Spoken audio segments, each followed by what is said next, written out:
Good day, beautiful.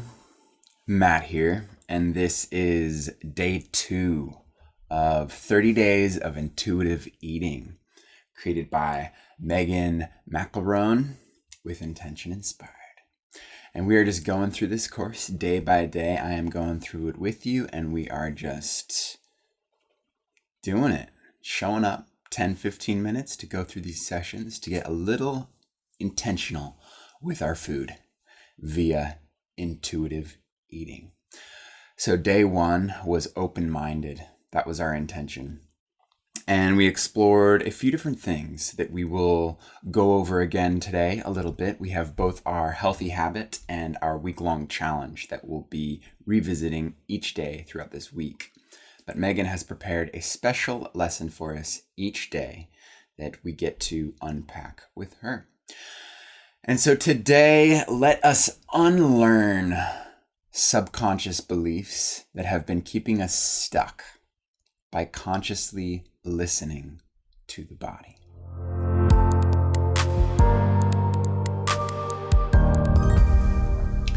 And now let's dive right into our session with a word from Megan.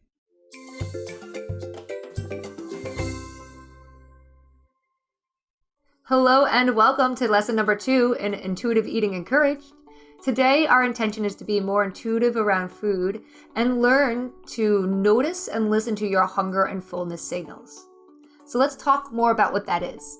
We're all born with this innate wisdom inside of us to know when to eat and when to stop eating, and it's called hunger and fullness.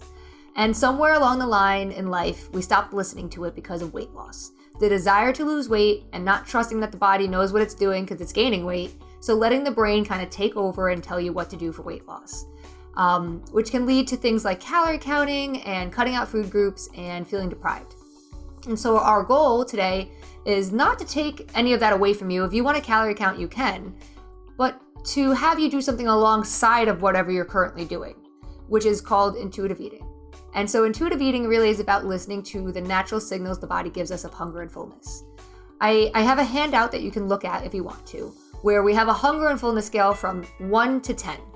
1 is starving. I mean, I haven't eaten in 7, 8, 9, 10 hours. I'm so hungry. I'm definitely getting hangry, really moody, have low energy. You know, I'm gonna go hunting and to get my own food. That's how hungry I am. I need food now.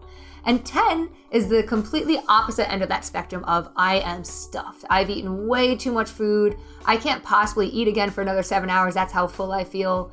And I just don't feel good in my body after eating that much, right? And so our goal is to not go to these extremes. As often as possible, we don't want to get that hungry and we don't want to get that full.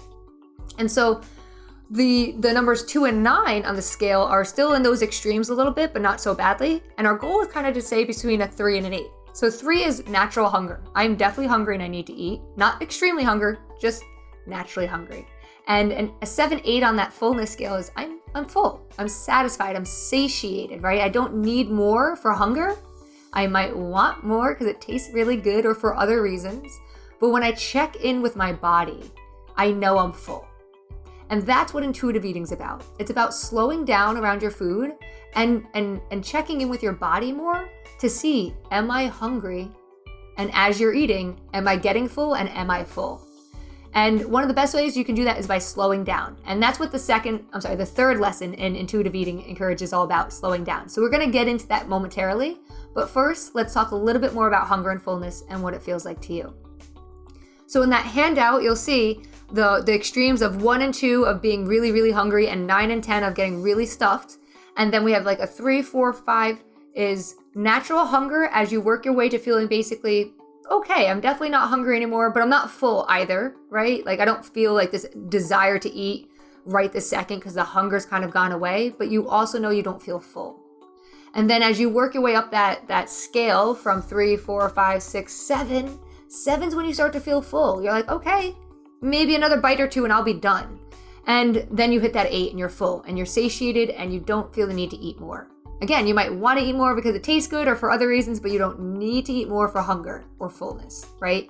And that's what intuitive eating is all about. It's about slowing down enough and listening to your body more than you listen to the calories you're counting. While it's perfectly fine to count calories and it's really to be aware of them, and I'm gonna talk about calories later on in the course, you don't wanna go skipping meals or telling yourself you can't eat when you're hungry just because of something that the calories are saying.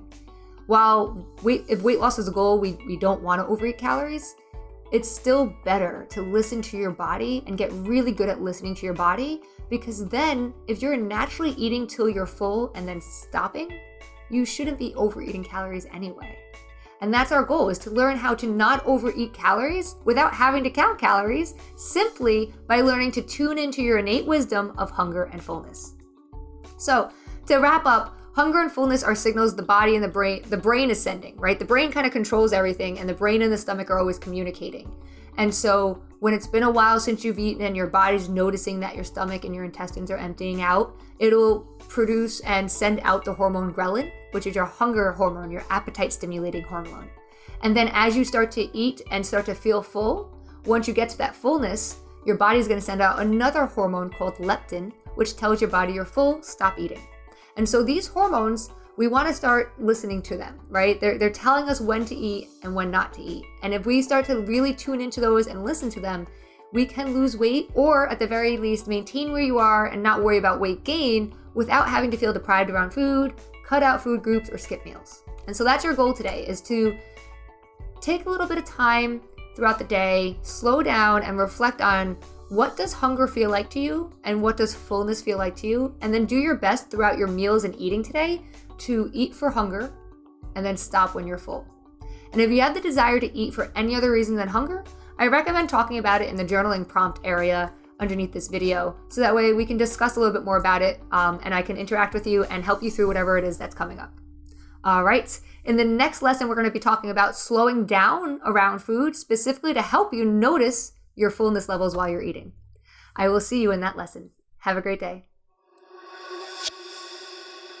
Beautiful. Thank you, Megan. So if we take a look at the hunger and fullness scale that Megan created for us, we can see different cues throughout the scale of what these different hunger cues feel like between 1, super starving, and 10, super stuffed. So that is pretty handy. Thank you, Megan, for creating that little resource for us.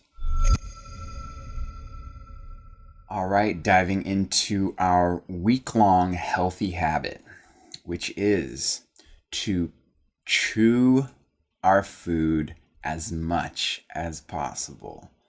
Same healthy habit as yesterday. Yesterday, we tried counting 20 chews per bite of food. Today, we're stepping it up. 21 chews per bite of food. And I like to just put it right into action, to just try it out. I feel like that really helps bring the practice into fruition.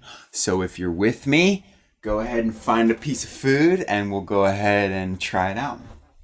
So I did just grab a date and peanut butter, but that's what I did yesterday. So now I'm hitting it with these date seed energy nuggets. So good. All right, cheers. 21 bites. You ready? Let's do this.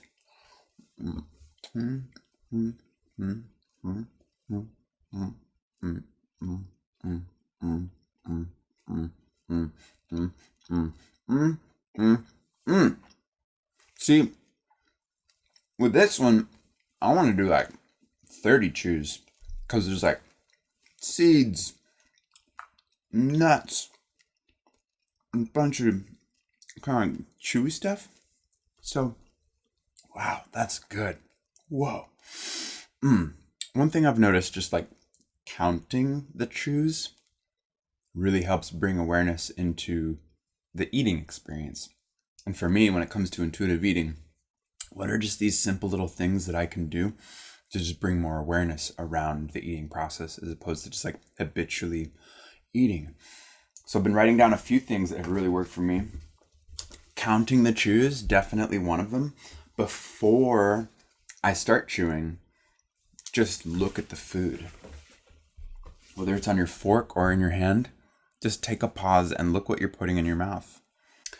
This pause is so sacred, I'm realizing, in all the ways, which makes me think of Viktor Frankl's quote from A Man's Search for Meaning, where he says, between stimulus and response, right? So like something happens and then we respond. Sometimes we just habitually react, but if we can have a pause to respond, in that space is our power to choose our response. And in our response lies our growth and our freedom. So for me, when it comes to my freedom with food, how am I going to cultivate more freedom around my relationship with food? It is in that sacred pause. It's just a moment too. Just a moment, look at the food, check in with the body. And in that pause, I feel like over and over again helps me cultivate this intuitive connection with my food. It's a beautiful thing. All right, diving into our quote, our wise words for the day come from Albert Einstein, who said, "I believe in intuitions. I sometimes feel that I am right. I do not know that I am."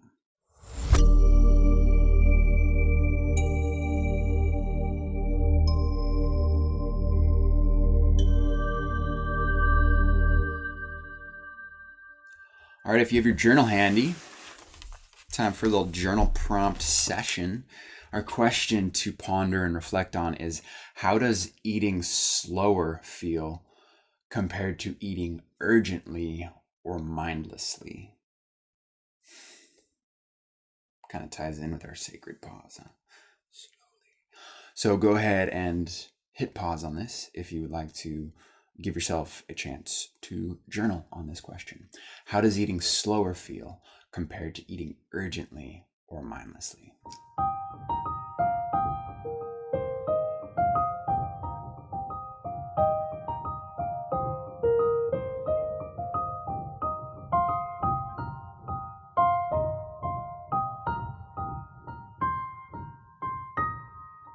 So if you're with us on the community course platform, there's a bunch of beautiful responses from everyone. They're so fun to read. So thank you everyone for sharing your input over there. For me, eating slower just brings more presence and appreciation and that balanced connection to my eating experience. What Jirka said really resonates with me.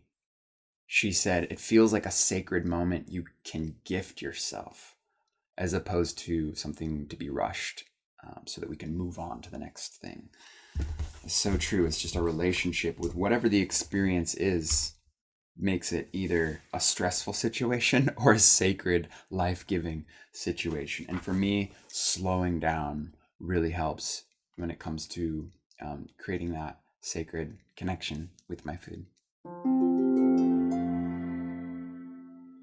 All right, revisiting our week-long challenge, which is to slow down so that we can notice hunger and fullness in the moment. And this practice of simply noticing, just noticing, we don't really have to do much about it. With this challenge, at least, it's just the noticing that is the challenge. So notice when you're hungry, when you're full. If you keep eating after you notice you're full, no need to beat ourselves up. But in the noticing, there's so much power there. And I feel like it cultivates that intuition, and change naturally follows because we notice what our body's intelligence is telling us. Not that we have to listen to everything it is saying, right when we notice it, but I think over time in that noticing, we just will naturally start to pair with and merge with what the body is trying to naturally do.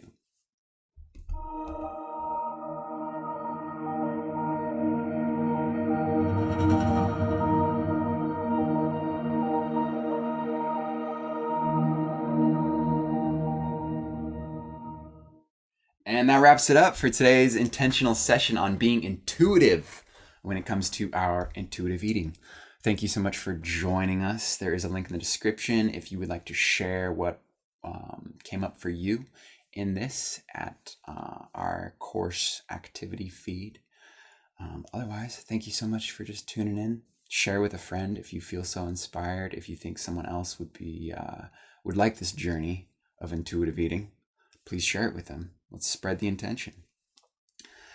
And that wraps it up. Tomorrow, day 3, is our rest day because it is the day that we hop on our weekly community calls, and we would love for you to join us on those. They're on Sunday at 10 a.m. Pacific Standard Time. Everyone is welcome, and we'd love to chat with you. Megan will be there hosting us, and looking forward to it.